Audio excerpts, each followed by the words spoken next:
What's going on, guys? Today we have a PS5 that came in. I know it's already opened, but it has a bunch of cat hair inside of it. Looks like it had some overheating issues. The guy tried cleaning it out with the fan. What he ended up doing was he actually broke the fan connector. So ripped the pads off of the motherboard, which you can see right here. I've already cleaned and exposed the copper a little bit. Thankfully, the pads are still on there. They are fragile, but what I've come to find out over time of repairing these is that they stay pretty well. So I have a feeling that we can just add solder to these pads here. I've already scraped off the sides for the grounding as well. And so I'm just gonna add solder here to this side of the board. And then I'm going to clean up the little connector there, add new solder to that, and hopefully we can just stick it on here and solder it down. He also wanted me to do a cleaning, so that's why there's no liquid metal here. It's because I'm gonna go ahead and clean all this out too. I haven't scraped this or anything yet, so I don't know if that's what's permanent or not. So we'll just have to see after I scrape that with a razor blade. But he does have 5 cats, I think he said. So definitely got the cat hair in there, which, yeah. So we'll get this all cleaned up for him too.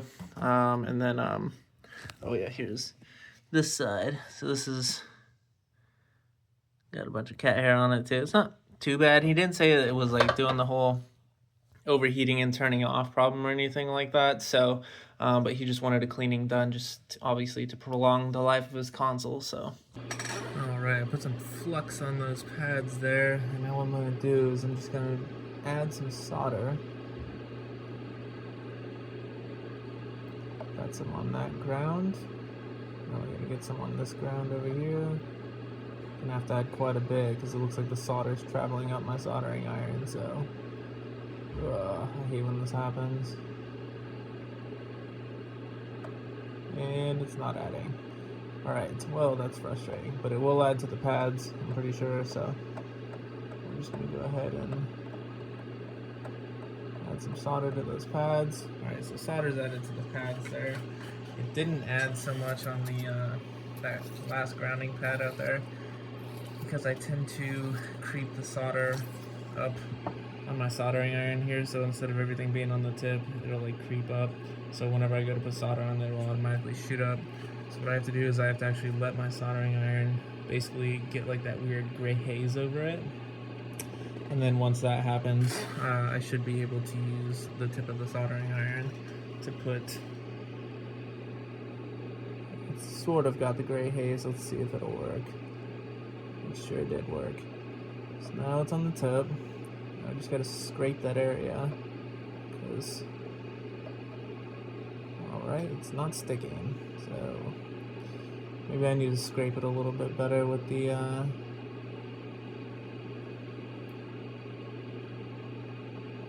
let's see, yeah, I'm gonna scrape it a little bit better first with the razor blade.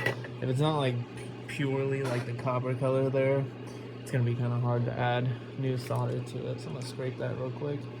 Alright, there we go. I was able to get that solder on that ground over there, so now we have our added solder on here, and now we'll be able to take the connector off, put our solder on that, and then solder it down to this board.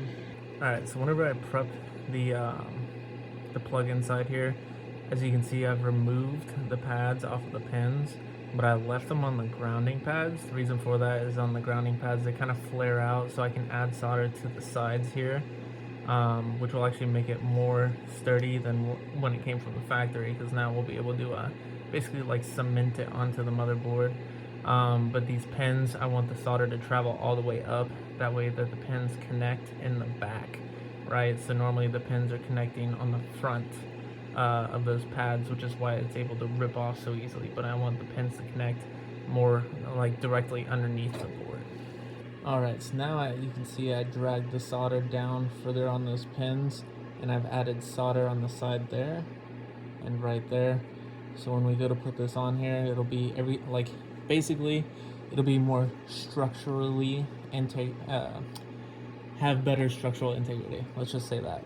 Because basically all the force now, if you were to pull out the fan, all the force would be directly in the middle of the port versus having it on the pins and on the outside so much. So we're going to just set that there, and when we set it there, all we'll need to do is touch the soldering iron to each one of those pins, make sure that those are secure. Once those are secure, then we can go ahead and secure the grounding points to keep it in place. I don't know if you're gonna be able to see this as I do it, but I'm just gonna attempt to let you see here. So I'm just gonna touch each one of these until the pins connect. There's one. Oop, kind of went off to the side there. Right there. There's two.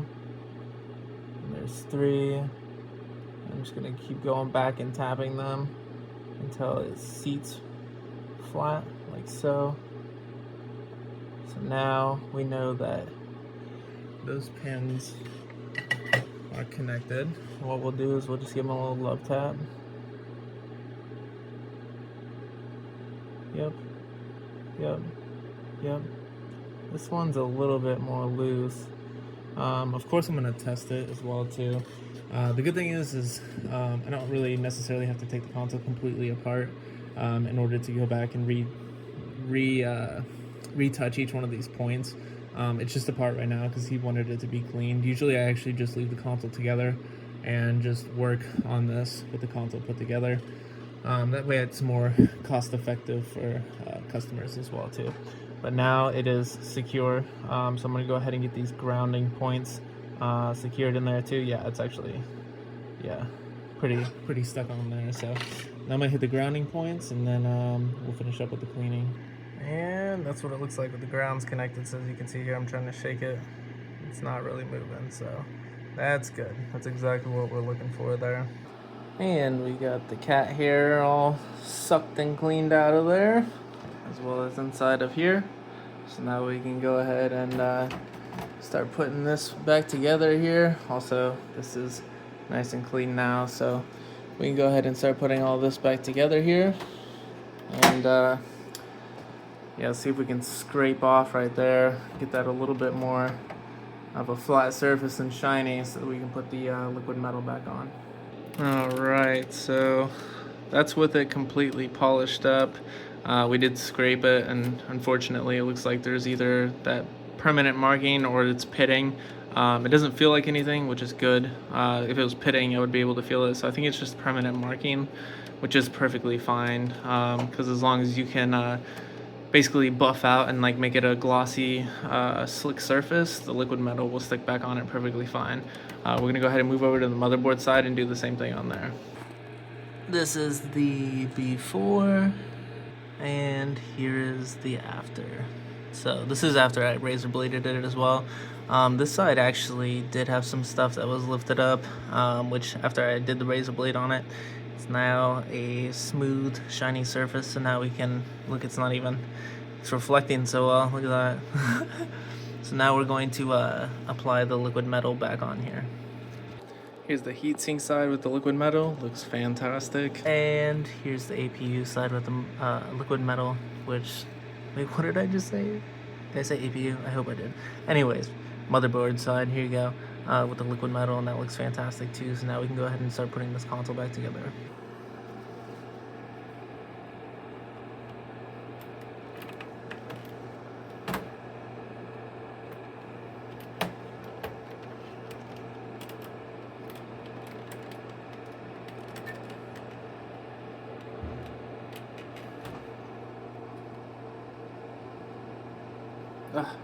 This ribbon right here is frustrating sometimes.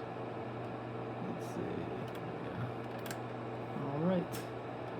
Just get that tape back down there so that doesn't get caught in the plastics over there.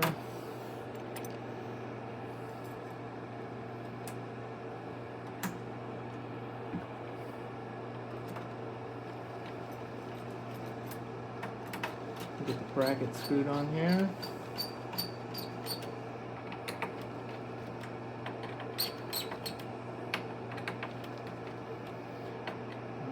That bracket screwed on. Now what we'll do is we will ball up each one of these little pads here, and we'll place those in their corresponding chips on here. And we have each one of those little thermal gum pads balled up on the corresponding chips. Also, if you've watched any of my other cleaning videos, there's not any thermal gum on these two guys right here, so we went ahead and put some on those just because they don't come with it on from the factory. And yeah, you're thinking, oh, well, they fit in the gap right here. They don't actually. So, yeah, they actually line up over here, so they do touch, and so that's why we put that on there. Just a precaution. You never know, but I mean, every single time that we do this repair, it works out perfectly. So. Ooh, I kind of went on autopilot and forgot, for one, that I was making a video, and for two, that I didn't really want to put this panel back on before I tested the fan out. Because now, if the fan's not working, then I have to like completely disconnect it from here and take the connector off without being able to like hold it on the sides, so it could possibly pop off again. So kind of a mistake on my part. Let's just hope that it works out. So I guess I'll just put everything back on except for the side panels, and we'll just test it out and see, make sure the fan's working.